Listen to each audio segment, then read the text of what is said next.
part of the Press Play Podcast Network.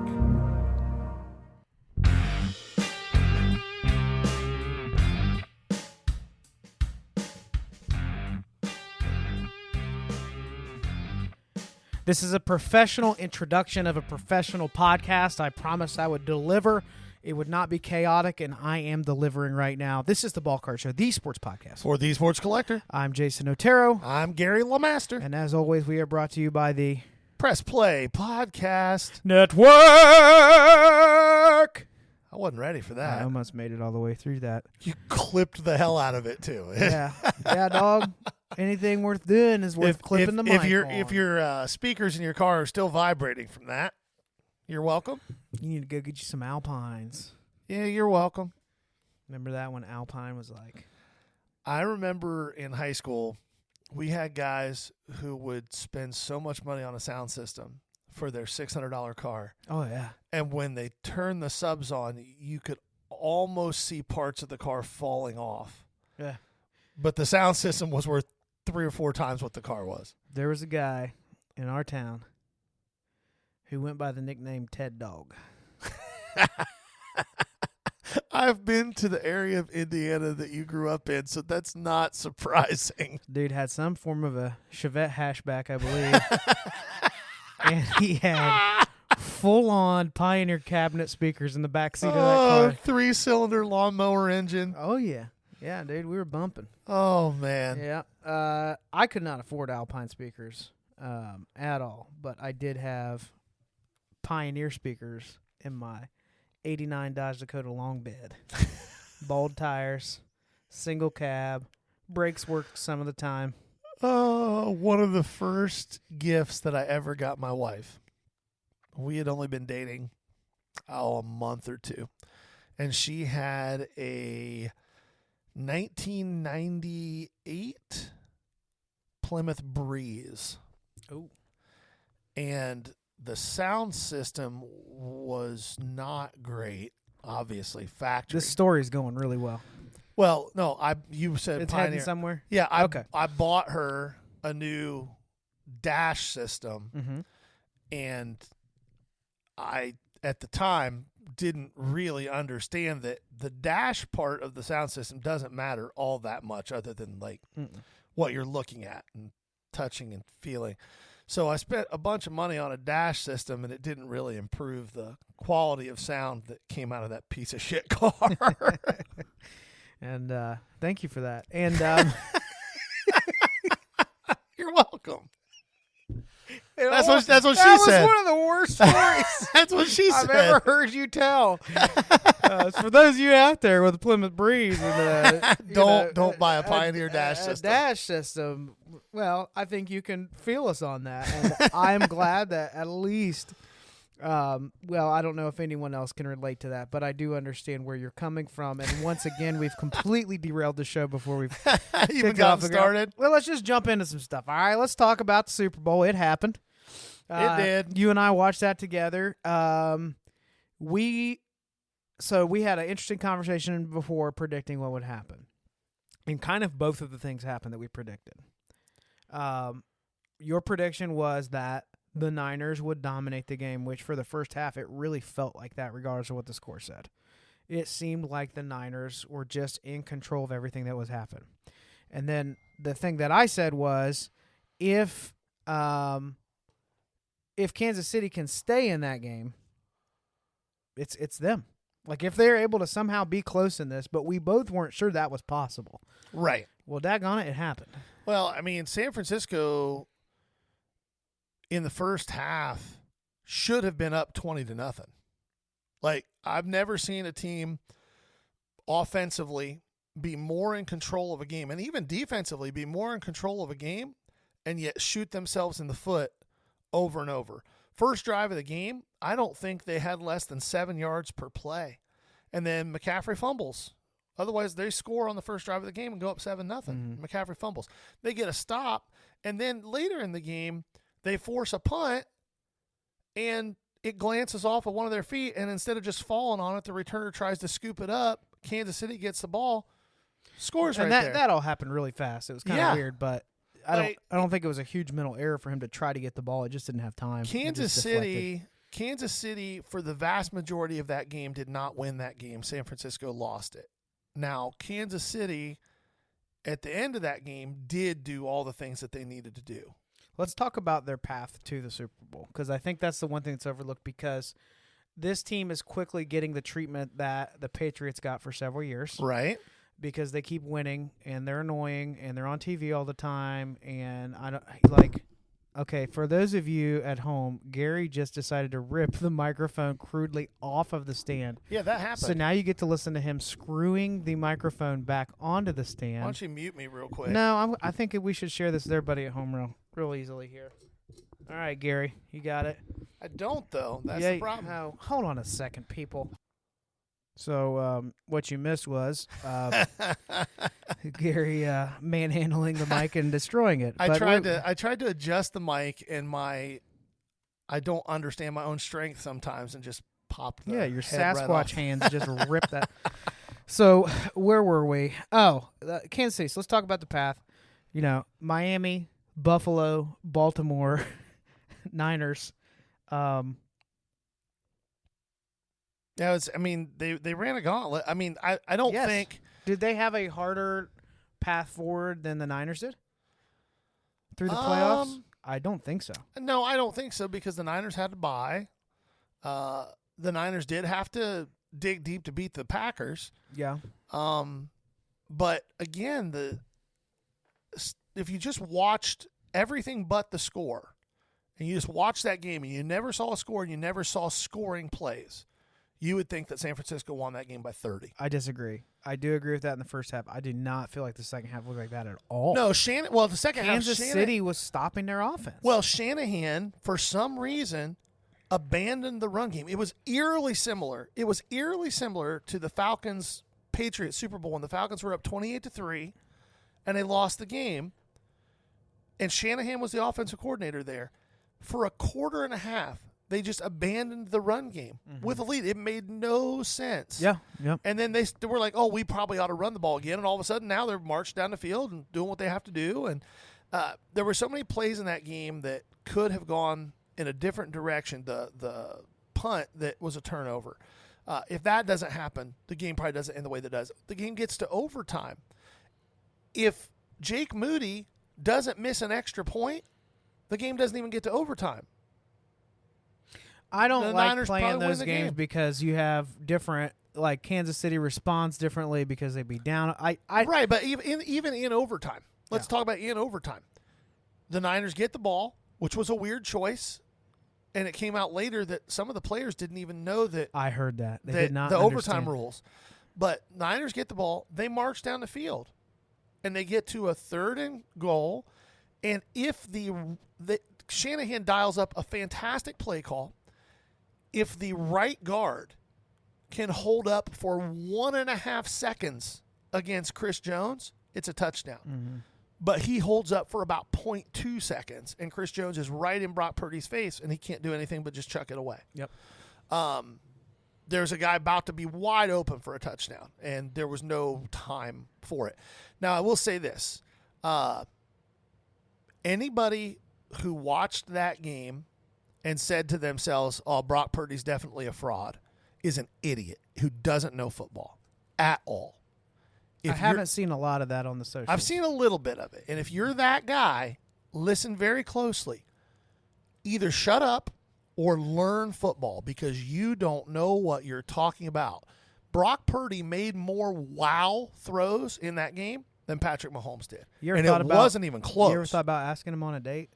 Who? Brock Purdy? Yeah, because you're jonesing him real bad. No, I'm not jonesing you him. are. But what I Yes, am, you are. what I am sick of, is people who don't know about things talking like they know about things. Brock Purdy made some throws in that game that we're sitting on the couch watching this game, and I looked at you and went, "Holy shit! Yeah. Did you see that Yeah. throw?" Yeah. Like, I didn't say that one time about a Patrick Mahomes throw in that game. I said it about some of his runs.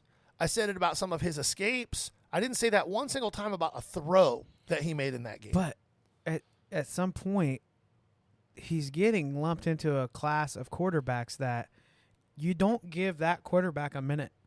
No, with one score. No, He wi- 100%. He will put the ability to put the team on the back.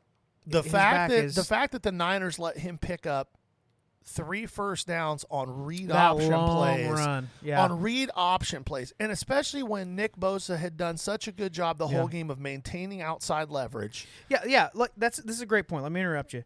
Look at what Mahomes was up against. The defense coming after him at the end of the Super Bowl. We're talking an elite line. Elite.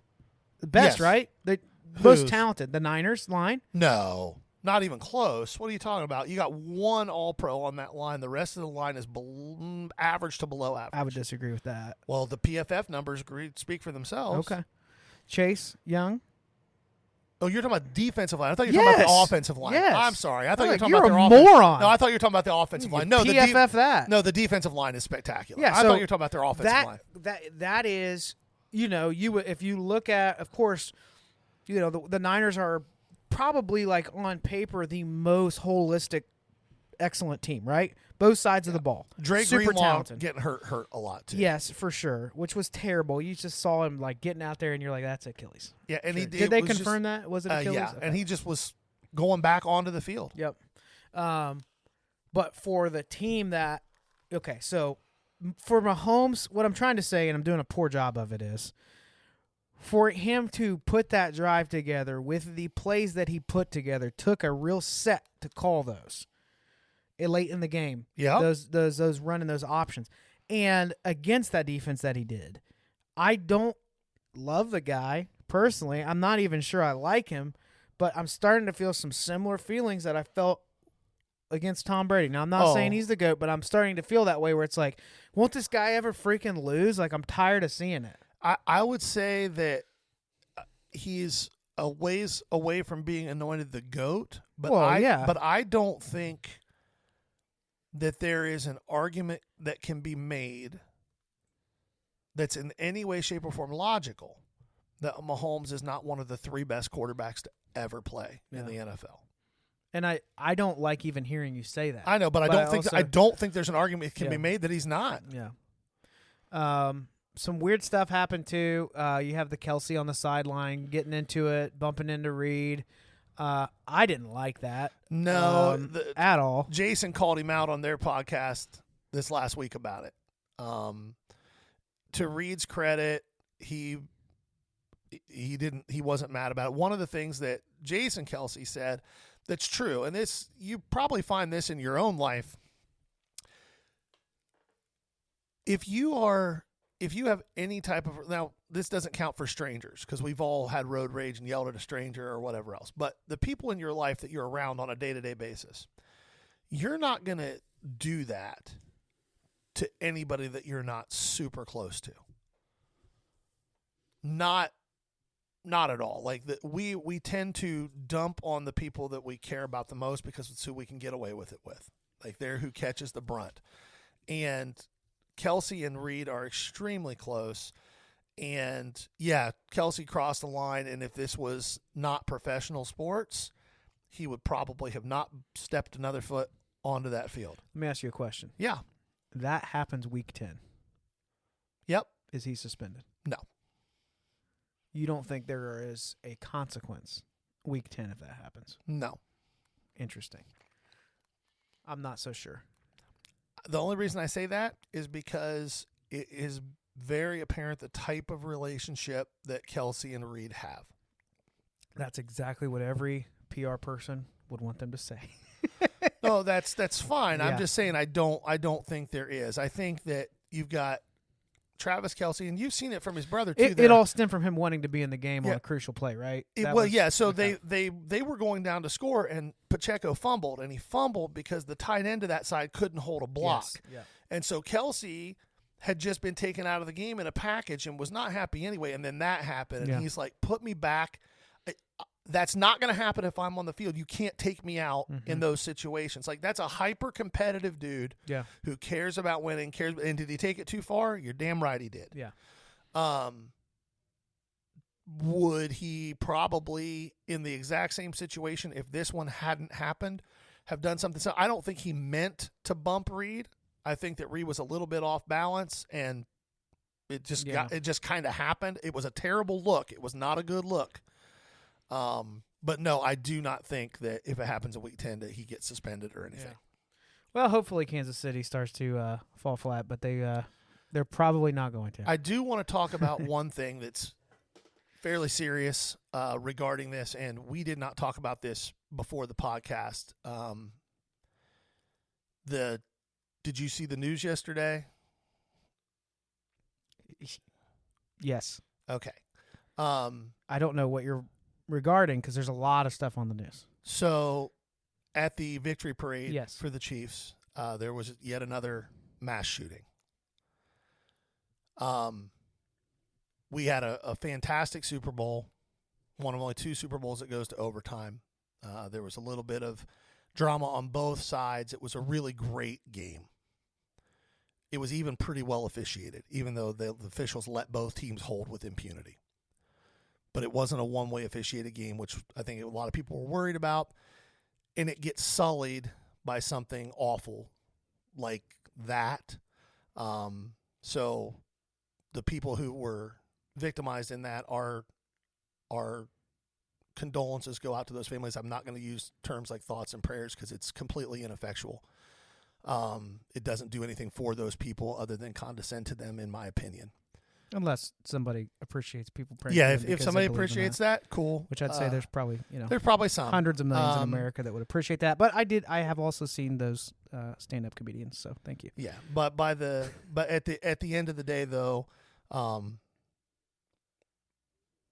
something that should have been a moment of celebration turned into something that was a absolute horror and terror field for people who were just there to celebrate. Yeah. And as a society, we all know the answer, and nobody cares. And that breaks my heart. It really does. So, anyhow. Yeah, horrible situation. Yep. There's a lot of information coming out about what happened, why happened, how happened. The issue is that it keeps happening. Right. And whatever solution you propose, it's time for some action to happen. Yeah. Whatever solution you are proposing, because I know that even you and I could probably split hairs on exactly what that looks like. But at some point, man, we shouldn't. How many safe environments aren't safe anymore? All of them. Yeah. All of them. Yes. I will think and pray, and you will offer condolences, and whichever is helpful. Anyway. I don't really know exactly how to segue. I wasn't ready for that. Next time, I wasn't next ready time for you that bring either. up a national tragedy, I'd appreciate a little bit of a heads up. I apologize that I didn't give you that heads up, but it's something that I A felt little bit bush league on our part. But I feel like it's something that would have been remiss of us not to at least acknowledge occurred around this situation. Yep. Okay. Want to talk some releases? Well, let's just talk one release. Let's just dive into this a little bit. Release. The big release that we get excited about every year. Top Series 1 has released for 2024. Handful of big names that people are looking for. Dominguez, Ellie, Christian Encarnacio Strand, Junior Caminero, Evan Carter, and many more.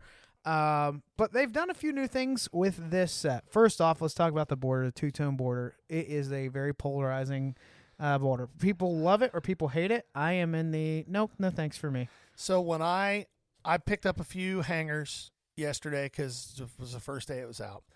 And when I saw the design, originally I was kind of like you, like, I don't know about this. When I ripped it, it's not as bad as I felt like it was. It's still not my favorite design ever.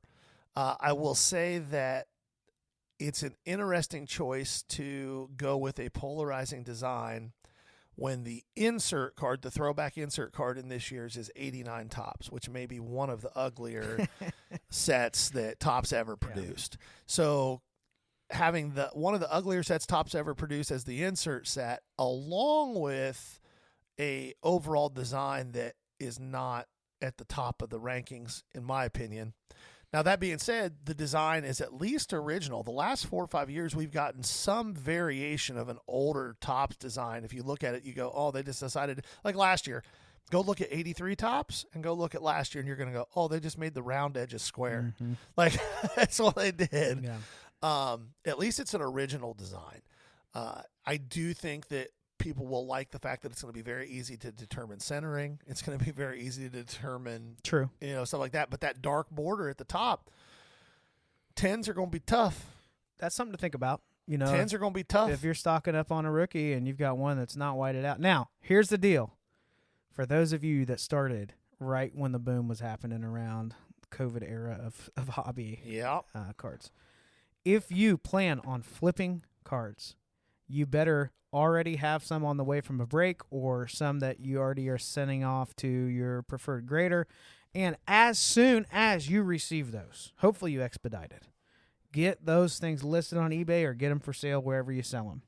Because in 2 months, thousands upon thousands of those are flooding the market, and your value will drop. Unless somebody starts out with a historic or incredible, Ellie could... the things maybe he was struggling with later in the season, maybe he's adapted to that and he comes out and he hits for the cycle, something like that could happen. But flagship paper base is a cool collector's card, but it sure as hell shouldn't be an investment card. Right. Now, if you can player lots would be a little different. Yeah, if you can buy a load of stuff for 20, 25 cents a piece, then yeah. Mm-hmm. Now it's a different ballgame. Or if you want to hold it for 15 or 20 years, that's a different ballgame. But you're not buying a base Ellie for $3 this week and selling it for $8 next week. It's just not how flagship works. Now, numbered stuff, colored stuff, variations, things like that, different ballgame. But just base stuff, if you want it for your collection to have, say, hey, I've got Ellie's flagship rookie card, absolutely. You should buy it, spend your $3 to $5 on it, and be happy that you own it. Mm-hmm. But don't be buying that card thinking it's going to make you rich in 10 years, because it's not. Yep. Let's talk a little bit about variations. So, first off, I'm sitting in one of our favorite card shops. You referenced Mike a lot, father and son over in Powell. I've been spending a little bit of money over there the last month or two, and really have enjoyed just hanging out in that shop. It's my favorite shop in Central Ohio. Family friendly, good allocations, a lot of really good low to mid-end cards, and then they have some, I don't know if you saw it, they just dropped Brady 101, was it 2001? It's a green border, it's not Topps though. Yeah, it's Score, I've seen it. Yeah. They got some new Ruth, DiMaggio, anyway, a bunch of cool stuff. I'm over there digging through, building out some piles for show inventory, and Mike has opened up a box. It's release day for Series 1, and he comes over and says, hey, take a look at this. So there are a lot of little subsets and foils and variations, but one thing that they've appeared to do is a little bit of what Panini did with some of their baseball, where you have, like, he brought one over to me that just had a bunch of fish in a foil background laid over top of a card. It was like an orange hollow, blah, blah, blah. So I started talking with him about it and said, well, I understand that Fanatics was going to discontinue Big League, so maybe this is an attempt to kind of bring in the younger collector, because, Big League was more targeted towards a kid-friendly hobby rip. Mike stared at me weird. I didn't know why. Now I know that. Apparently they did not discontinue Big League, but it looks like Fanatics is trying to build out some other subsets that are maybe a little more kid-friendly, or maybe trying to tap into some of that mosaic market where the rainbow can have 50 variations. Yeah, it's just creating a false sense of scarcity on some of this stuff is what it is. You brought up a really cool Easter egg. I'll let you talk about it. Cool is interesting. Interesting. Yeah, interesting. I would not call this a long hold. No, so... one of the things that Topps did this year, so last year it was hidden gems. This year, these are numbered, and they may still do hidden gems this year. I don't know, because they're not on the checklist. I haven't seen any pop up yet, but they're 1 in 6 hobby cases and 15 retail cases. So But they did an insert set, and it's not an insert, but it's the base card, but there is, depending on the card, somewhere in the picture, Kevin Hart is hidden. I've seen a couple where he's like sitting on the border of the card. They're all numbered to 52 because Kevin Hart's 5'2". It's a really weird thing, but I imagine that they will be relatively sought after. Yeah. So when they had like the influencer cards, was that Topps now or it was in Big League? It was in Big League. Yeah. So some local shop owners and that. So at least this is like an A-list celebrity. However, okay. So first off, if I pull a of 52 out of flagship Topps, that's a big hit. That's a big hit. Like of 52, when you think of how produced this is, all that, that's a really it's like great pulling a true gold. Yeah. So that's cool. Man, I'd have a hard time thinking that I want to own that card in 3 years or next year because unless you were trying to build the whole set of that or card. unless this is a complete failure and it's the only year that Topps does this. Right. But I think we're only going to see more and more of this. It's going to be kind of, I think, the Fanatics' way of bringing more people into the sports card hobby to cross over the entertainment. Yeah, and I'll world. Also, I'm just going to say this because I'm one of the. Well, this is my category. I need to lower my expectations of what I'm pulling out of Topps Series 1. What is this product? If you are expecting to hit something that is going to be a big hit that you're just looking for, you're probably in the wrong product. Correct. This is the affordable. You get a ton of packs. What is it, like $90 a hobby box right now? Yep. Megas are like 60, and they have about the same number of cards as a hobby box. Yep. They just don't guarantee anything. Yep. But neither do hobby boxes guarantee a relic or an auto. And that relic it's could destroy you. Well, it's normally if you buy a case of hobby, you're going to hit 2 autos and 10 relics. Yeah. Like, it's just how it is. Yeah.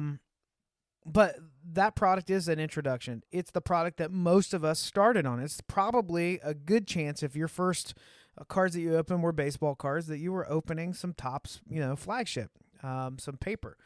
If you're wanting big cards, huge cards, and you don't want Kevin Hart and all this other stuff on there, you probably need to bump up your budget a little bit or just buy singles. And don't buy Allen and Ginter ever.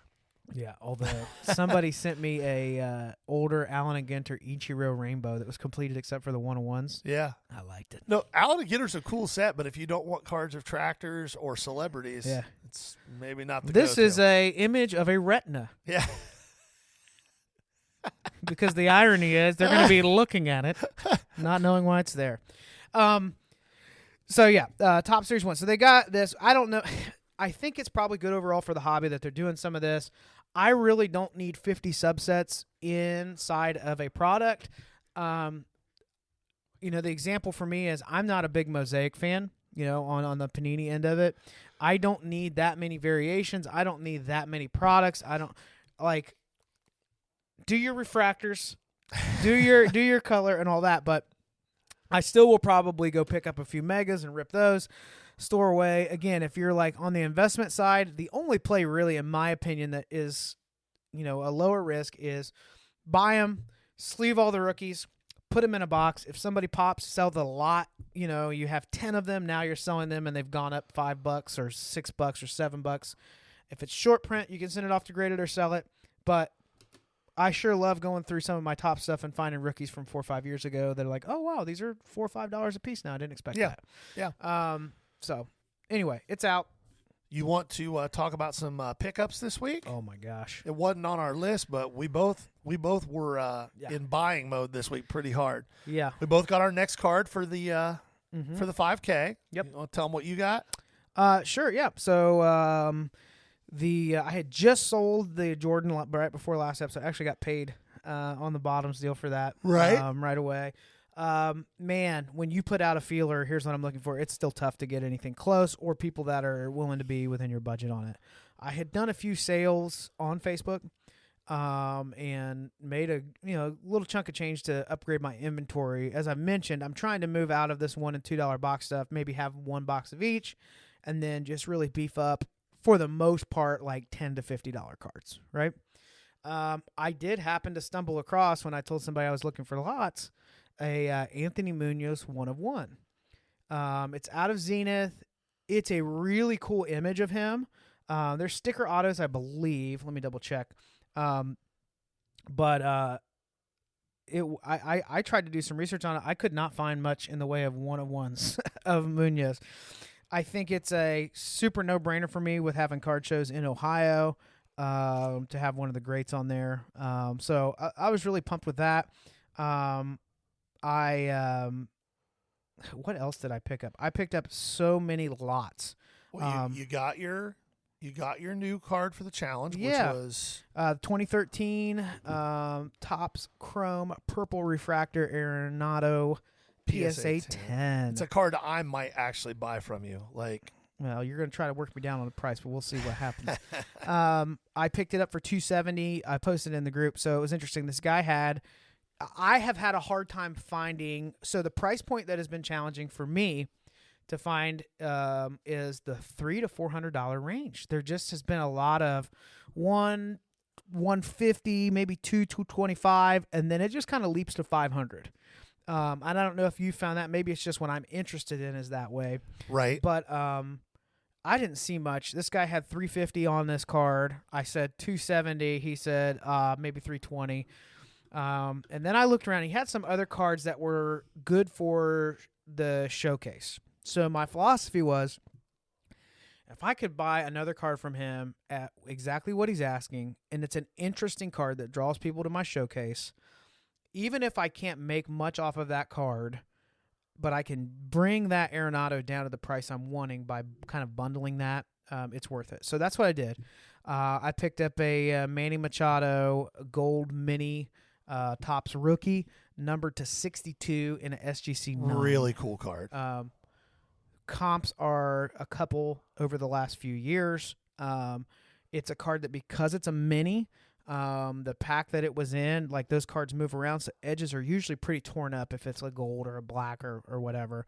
It's SGC, not PSA slab, but this is somebody who, just like Arenado, I picked up, I mean, between Munoz, the Arenado, and the Machado, those are 3 PC collector bases. Yeah, and Machado's about as close to a first ballot lock outside of Arenado and a couple other pitchers right now that is playing. Yeah. I picked up another one that will be, this isn't one of my PCs, but it's the wrong uniform.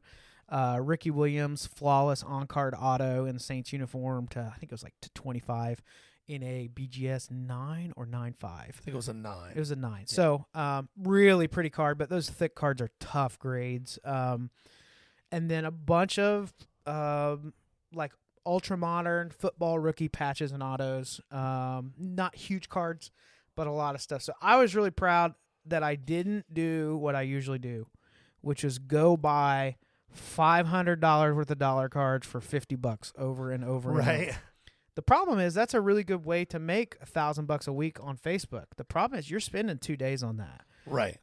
So I'm really trying to beef up what I have in my inventory. I was really excited about those. I think I'll get $350 out of the Arenado. There are a couple comps pushing 400. There's one around 310, 320, but almost all of them are at 350. And it's, it's color match for the and Rockies you uniform. don't see it. You don't see that card very often. No. To an Arenado collector that runs into it at the show. The next show I do, man, I wish it was coming in today, but it won't be here yet. It could do north of 350. So I feel really good about that purchase. I was starting to, and you and I both been through this, where it just feels like, man, how is there nobody that has something like in that ballpark that will work with me? I already have an eye on another card I want, if I can move this quickly, with an interesting strategy, a card that I may crack and resub. Okay. If I can get it at the price. The challenge, though, is, with Gary and I both, so far we've been moving cards pretty quickly. Yeah. And if you buy the right stuff, it does. I don't want to lose out too much because I'm trying to play a little bit of catch up. I think I will close the gap a little bit because I think my Arenado will sell before yours. I could be wrong. I do think it will. I think if I can make another sale before your next one, now I'm getting like I'm etching, within that $100 range if I can make a quick purchase. Yeah. So I talked a long time there. No, that's what okay. have you picked up recently, and what are you doing on the challenge? So challenge-wise, I picked up that 2017 unparalleled TJ Watt rookie auto PSA 10. It's a Pop 2. There is one comp. The other one, it's Pop 2, so the other one of the Pop sold. It's a color match. It's a yellow refractor auto. The other one sold for $700. I got this for $400, so I was pretty pleased. I think it should be a very easy card to move at $550 to $600. TJ Watt doesn't have a lot of autos out there. He doesn't have a lot of rookie autos out there. I think he only had a rookie auto in 3 or 4 products that year. So getting something like this that's a super low pop card, that's a team color match, PSA 10 rookie auto, should move pretty good. I picked up, let's see, what else did I pick up in the last week or so? I picked up a couple of Manny Machado rookies myself, Bowman rookies, refractors, both numbered to 35, BGS 95s that I got for a song. Was very pleased with that. I think I picked the pair of them up for $300, $3 and change. Bought a Joey Bosa Phoenix NFL Shield RPA for pretty cheap, at least for a 1-of-1. I thought it was pretty cheap. Even though Bosa gets hurt a lot when he's healthy, he's one of the best, and he's an Ohio State guy, so being here, it's kind of a no-brainer to pick that up. Bought some more Nelson Rada stuff, a little bit of Anthony Volpe stuff that I picked up for really solid prices. I bought a Tony Gwynn auto, Upper Deck Sweet Spots. I really like that one. It's a beautiful card, gold foil, really pretty card. See, what else have I picked up this week? I bought that big lot of patches, numbered patches and autos and stuff from the 2000s over at Xenia last week. Xenia was weird this month. I went to buy, and I did buy some stuff, but I was trying to buy a challenge card, and I told you this, like there was a ton of cards in the $200 range, and there were a ton of cards in the 1,000 plus range, but there was almost nothing in that $400 to $500 range. Yep. And what was in that $400 to $500 range were actually $200 and $250 cards that people were trying to sell for $400 to $500. I did buy a card, and it wasn't for the challenge, and I played by the rules of the challenge. And I called you and even told you that. And you were like, well, you could have done that. I was like, no, that is against the spirit of the challenge. It really would have hurt me.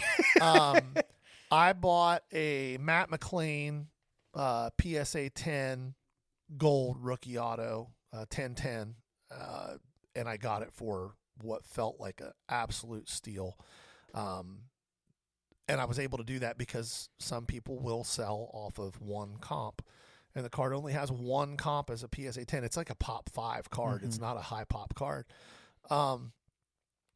Raws sell for $240 to $260 consistently.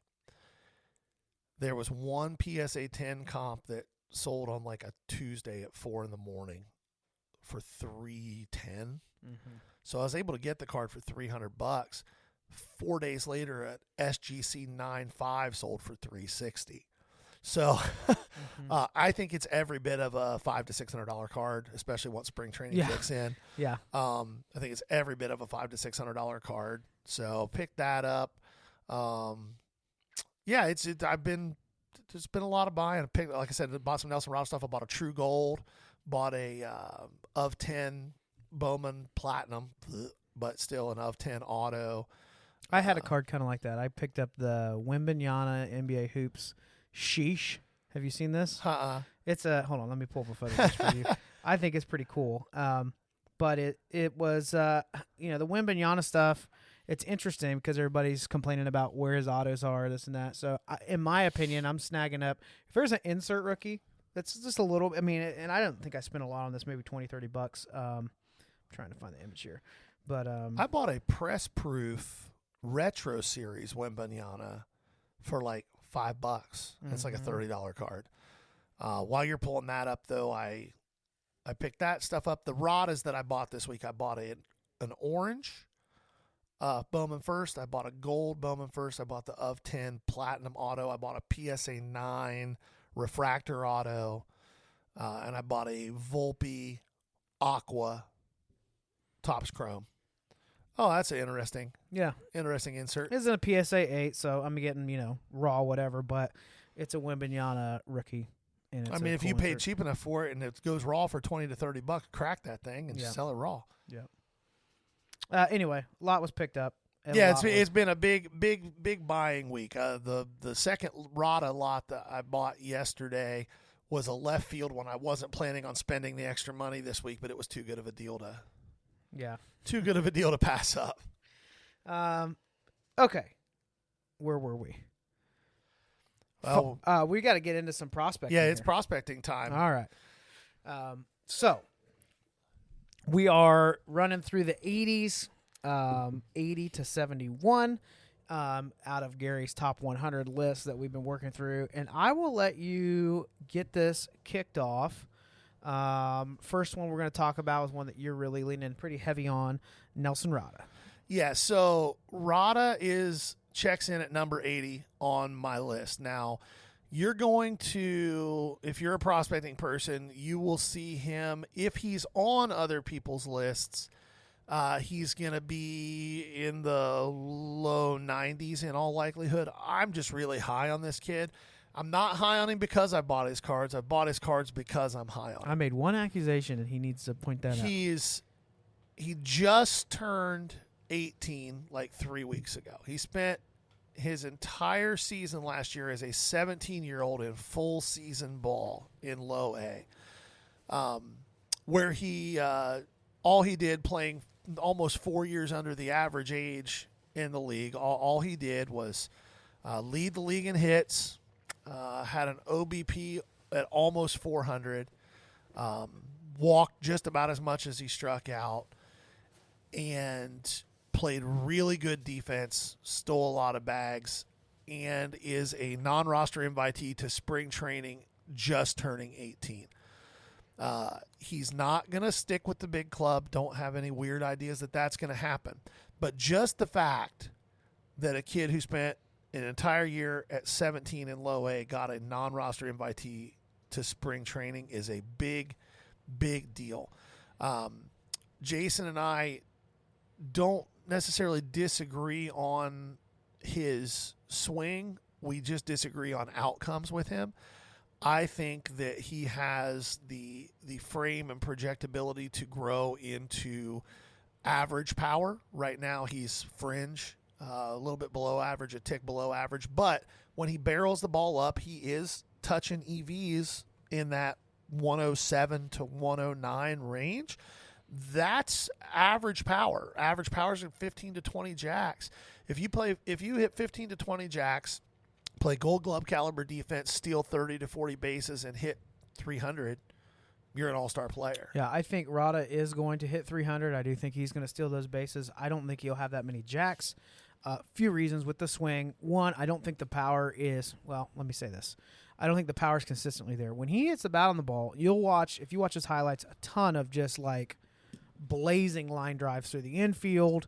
He hits the ball on the ground hard, and it's in a line. So you can actually, seems pretty obvious, but maybe you're not aware. When you see somebody hit a hard ground ball, there is a choppy style of a hard ground ball, and then there's a ball that's just kind of skimming, like as if you bladed it, right, 90 yards out, hypothetically. Not that I've ever done that. The ball is moving through the infield. I think he will be a really good contact line drive. He'll get a lot of 2 bags, 3 bags because he's got some speed.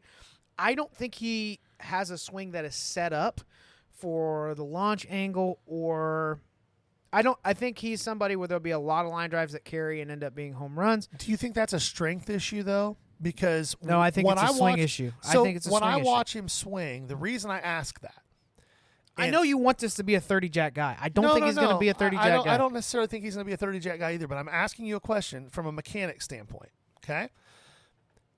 The reason I ask that is because when he sees a pitch that he wants to get into, he really tends to drop his hands in his load. The rest of the time, the hands stay pretty quiet.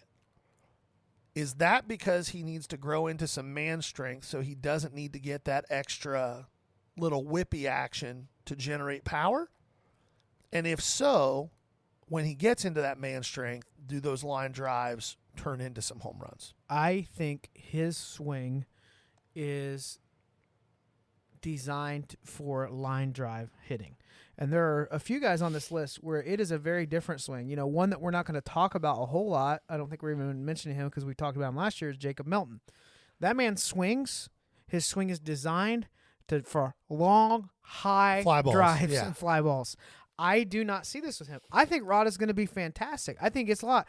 When you're talking about the hands, that's even more of a tell of somebody who is perfectly content finding a gap for the single or Yeah. double rather Yeah. than like, oh, I got a good read on this pitch. I'm driving this as far as I can. Yeah. I think he has a great eye for where the ball is, where the pitch is going to be, and in relation where that ball needs to go. Yep. And that is why I see those adjustments with his hands. So I think fantastic contact. When I say I don't think he's a power hitter, I don't mean that he's not hitting the ball hard. I think that his swing is not set up to hit a lot of home runs. Not a lot of lift. Okay. Yep. Fair enough. But we both like him there. I think he will get stronger. He's not like super tall. What do you say, 5'10"? Yep. But still good. Okay. Is my guy up next? Both of us are talking through this.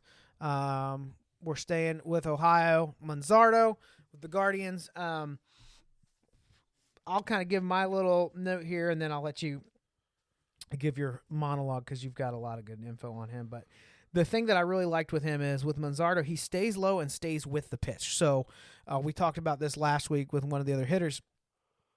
He kind of keeps a lower frame, and he allows the pitch to dictate his level on his swing. So contrary to like your Spencer Jones that's going to stand up and just hoop at it, this guy is going to stay with the ball.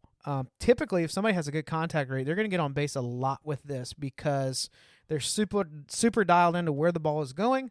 They have an ability to put the ball opposite field, and he really seems to stay with the pitch. He seems pretty disciplined with that. So I'm pretty big on him. He's in 2021 Bowman draft. Yeah, so Manzardo was drafted by the Rays. The Rays are really good at identifying under-the-radar bats. They just always have been, and then they develop them into what they want them to be. Manzardo was a Washington State guy in college. He was on the radar, but once he got into private workouts and interviews, he really started to rise. There was a lot of helium there, and he's just got a great makeup. In 2022, he came a lot of people, he came out of nowhere, and he looked like the best bat in the Rays system. And it's still the case. There's not any weaknesses at the plate. He's got a 60 grade hit tool. He's a plus hit tool guy. He's a plus power guy. I think he could be a legitimate plus borderline plus power guy. Defensively, he's fine. He's a first baseman. He's not going to play anywhere else. I don't think he has the arm to play in the outfield, at least not if you want to get anything really out of him there. And he's not going to steal any bases. There's a lot of Freddie Freeman to his game at the plate. There's a lot of Freddie Freeman there. And I think that the Guardians identified him as the guy they wanted. I think that he's going to open the season as the opening day first baseman for the Guardians. I think that throughout the season, he'll be the long side of a first place platoon with Josh Naylor. And whoever's not in the field that day is going to be the DH. Mm-hmm. And other than injury, I think that he has a sneaky opportunity to be in the thick of that AL Rookie of the Year conversation this year. Because he's gonna hit. He's gonna hit. Yeah. So. Yep. All right. Up next was probably my favorite one in this this little batch that we're going through. Austin Wells. So we talked about Jace Young last week and how he has this like disciplined, consistent swing. It's a little bit unorthodox because the bat's a little flat as it's starting, but because of that, his bat on ball is impressive, right? So, with Austin Wells, here is what I was really impressed with. He is built like somebody who has the same swing every time, just like Josh Young. He's not. He is not that guy. He gets very creative. If you watch some highlight videos of him, you'll see his hands in a few different places. Very few people have hands that they can adjust to what is happening in the pitch. He's just got it. Some of these like high outside stuff that he should stay away from, he can put in play on a line. His ability to get creative with the pitch has been really impressive to watch. And I think he is going to be a huge asset with the bat. Like you made note of, we're not quite sure that his arm is there, which It's is bad. which is an issue. Yeah. Which is an issue. But his bat is very, very impressive, and you stated he just consistently provides the same numbers. He's been the same guy Yeah. since he was drafted. He was drafted in 2020. Most prospects either rise really fast or fall really fast. And Wells is a guy who just came out of college and said, I was doing this in college. The only difference is I have a wood bat now. That's not that big of a deal. And he just has continued to do that. He's a guy I think is going to hit 250 to 270. He has, especially in Yankee Stadium, he's a 25 to 30 home run guy. He's not going to steal any bags, really. I mean, he stole some in the minors, but he's not fast, and he's a catcher. The issue that I think is going to plague Wells, and it's why I really struggle with how to rank him and Manzardo, I think that there is a world where Wells ends up as a first baseman or a DH. He's fine blocking. He's okay framing. He's okay receiving. But, man, I could steal second base off of him. Well, His arm is – that might be an exaggeration, but it's not Might? It's not much of an exaggeration. how many steps before you're upright in your run? 'Cause the over-under is at 5. That's fair. I hold on. First off, if the pitcher checked back to 1, the top of your body would leave below the knees, just separate. Your cleats would be stuck in the dirt. Am I wrong in any way? Probably not at this point, no. Just a bag of but powder from the waist down. The point being that he really – his arm is weak. Yeah. And the delivery is bad. Like, it's long. Like, the best catchers get the ball to the ear and it's out. And he's almost got a wind-up when he throws to second. The other thing that he's up against is you've listened to any prospecting stuff with us over the last year and a half, maybe 2. There's a lot of catchers getting a lot of looks right now. Yeah. It is a very catcher-heavy From prospect, a hobby yeah. standpoint, though, he is a Yankee, which will help. Yep. Which will definitely help. And he's in 2020 Bowman draft if you're looking for his cards. Yep. All right, just a couple left here. Up next, this guy put some stank on it. Okay. Also, I feel like he has a classic, iconic, vintage baseball name. Okay. 2 things going for him. Okay. 3, he's definitely a Brad or Chad. He be lifting them weights. Hurston Waldrop. Now, Braves, 2023 first round pick. I think he was 24 overall. if you haven't watched how he strikes people out swinging, how silly he makes these hitters look. Like, guys with a good swing all of a sudden look like they're chopping with an axe. They have a maul and they're splitting wood. They don't know what to do. I knew you were very excited when you started watching this guy's highlights. Yeah. Now, the level that he's playing at, he made it to AAA in his first year. Yeah. But the movement that he has on some of this, the splitter, when I say the ball just falls off, you're going to see more dirt kicked up on his strikeouts than just about any other prospect right now. The splitter is absolutely filthy. Yeah. It's almost so it's weird. So probably a little too deep in the weeds for some of you guys, but I'll try not to stay there too long. The way a splitter is held, most guys hold it a little closer to the fingertips. He's real deep with it. Like, the ball sits way back in his hand on this splitter. And it comes out, and if you watch it in slow-mo, it is not spinning much. It's not like a knuckleball where it doesn't spin at all. But normally a splitter is going to have 2,200 RPMs, 2,100 RPMs. This thing maybe is coming in at 1,000 RPMs. And you're right. When he's on with it, it just falls off the table. Well, and he gets enough velocity still with the pitch without Yeah. all that spin. Yeah, well, he tunnels things really well. The arm Yeah. speed stays very consistent, because of the fact that his main pitch is that splitter, and because of the nature of how he holds it, he's never going to be like a Maddox as far as command goes, and that's going to limit his ceiling. But I think worst case scenario, he's a really good 5. Like worst case scenario. And I think that he has the ceiling of being a really high end number 3. And that's a very, very valuable, very valuable pitcher to have. And I think that he has every opportunity to be a part of this Braves rotation coming out of spring training this year. And one of the things that teams are starting to figure out, especially with these college arms, is if they're ready, you don't want to waste a bunch of bullets in the minors. Like, with the proliferation of Tommy John surgery, the way these guys throw, the amount of torque that gets on the arm, you don't want to waste a bunch of bullets, throwing pitches in Greenville. Like, it doesn't make a lot of sense. I'll probably be buying some of his stuff this week. 23 Bowman draft. Yeah. If you haven't watched it, it is fun to watch. He's an entertaining pitcher. He's got a big personality. He carries himself a little bit like Baker Mayfield did coming into football. Yeah. So be ready for that. He was a Florida Gator, I believe. So makes sense. Well, so he transferred to Florida for his draft year because he wanted to get some eyes. Yeah. But Waldrop, I'm rooting for the kid. That's just kind of how I feel about it. All right. This last one's a deep dive. If you like deep tracks, you go to a concert and you're a big fan and you're like, man, I've never heard that song played live. That's kind of how I feel about this one. Some really grainy video coming in. Leodalis DeVries. Oh, man, I was close.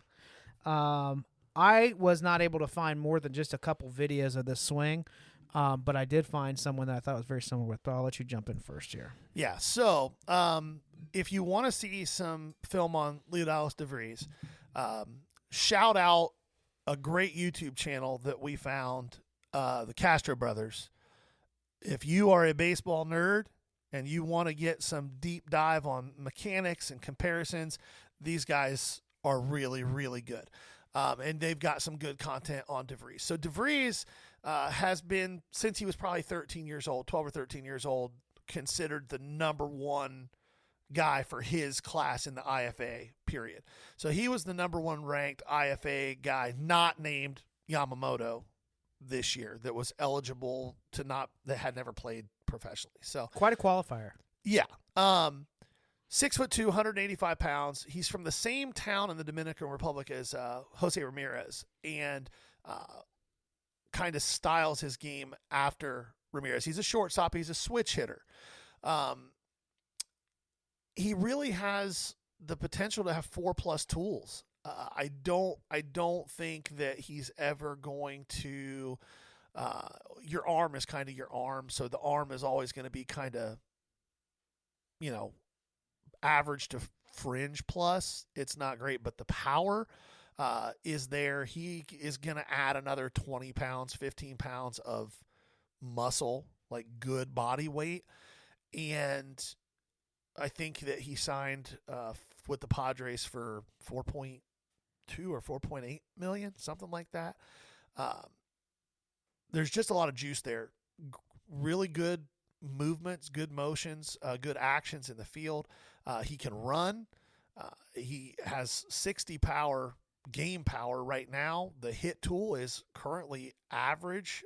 Some guys even have it ranked as fringe plus. I don't think it's quite there yet, but I think it becomes plus. 17-year-olds that haven't faced a lot of real competition, it's a little tough, but just the raw physical attributes that the kid has, the athleticism that's apparent in the swing. The Padres tend to push their guys aggressively. Ethan Salas got to Double-A as a 17-year-old last year, which was just crazyville. So I would not be shocked at all if DeVries just goes straight to the complex this year and doesn't play in the DSL at all. It wouldn't shock me if he goes straight to the complex. Word out of San Diego, the guys out there, he's been in their off-season program. is that he's more advanced than they even thought he was as far as pitch recognition and patience. There's a lot to dream on with this guy. I can tell. When you saw, You're 7 minutes into this guy. Well, when you saw his swing, it was very interesting to me. The thing that immediately jumped into your mind, and you were right. I'll let you kind of dive into it. He has a swing that looks almost exactly like Alfonso Soriano. If he becomes Alfonso Soriano, that's a huge win. Yeah. Full extension as soon as the bat gets through the zone. Kind of, I want to say like a lanky swing, but it's one where you can get a lot of leverage on the ball. I'm not going to get too carried away. There's the back arm gets a little chicken wingy sometimes. Yeah, he's trying to create juice that He'll way. add some weight. Similar build. But man, it was kind of uncanny because what I was just staring at, I was like, wait a minute, I've seen this swing. We went and watched the slow-mo, and it's pretty close. And he'll be in 2024 Bowman Chrome, guys. He doesn't have any license cards yet. He'll be in Chrome. That's where the IFA guys. I'll keep an eye on him. I sure don't have a whole lot of footage to go off of with this. But yeah, he's got pop and young guy, and there's a lot of excitement around him. So, man, we've made it through 30 prospects. Can you believe there's about to be a fourth week where we talk about prospecting? And we got a few more after that, but we're only hitting part of it. Guys, I am going to start posting to the Facebook group this week write-ups for the guys we haven't been talking about. I'll drop them in 10-player chunks so you can see my write-ups and grades, and that way you can, if you care. If you don't care, no worries. If you do care, let me know that you enjoyed it. Putting this list together and studying it and grading these guys out, it's a lot of work. I enjoy every minute of it. Hopefully it provides some value for you guys as well. Yeah. This has been the Ball Card Show, the sports podcast. For the Sports Collector. Bye now. Peace.